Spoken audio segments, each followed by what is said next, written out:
empty properties that are costing taxpayers millions of dollars. The state of Illinois currently has a handful of these empty properties in cities across the state. Some of them only cost hundreds of dollars to maintain. Others cost hundreds of thousands.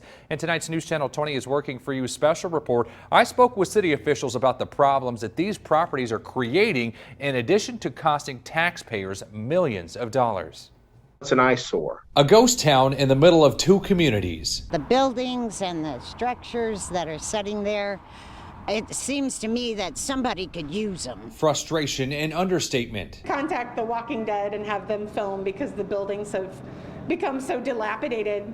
It almost looks post-apocalyptic. What once provided around 200 jobs, now nearly 20 years later, producing problems. People would walk by and say, oh, we saw someone in the building, and they looked like they're up to no good. It's just one site that's part of a bigger problem in Illinois that's bleeding millions of taxpayer dollars. The state currently owns 380 properties. 11 of them are deemed surplus and of no use to the state. The two most expensive, in the information we obtained from the Department of Central Management Services, the abandoned Howe Developmental Center in Tinley Park, just outside of Chicago, and the Jacksonville Developmental Center itself, costing taxpayers more than $670,000 to maintain. What's your reaction to hearing that number? I did not know that number.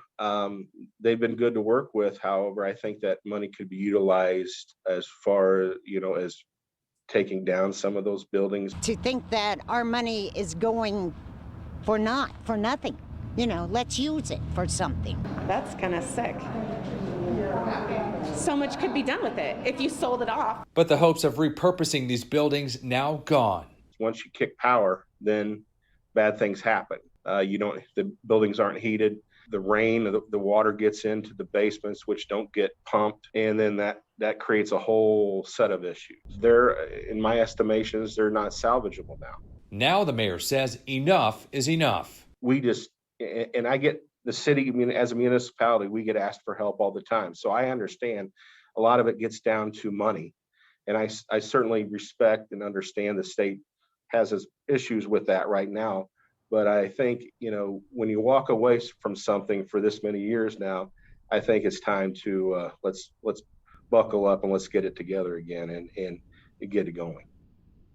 We reached out to the state to talk about these properties shortly after getting this information from them. And coming up tomorrow in our News Channel 20 is Working for You special report, we'll tell you why the state struggles to get rid of these properties and why many of the cities that are home to these surplus properties say that their hands are tied.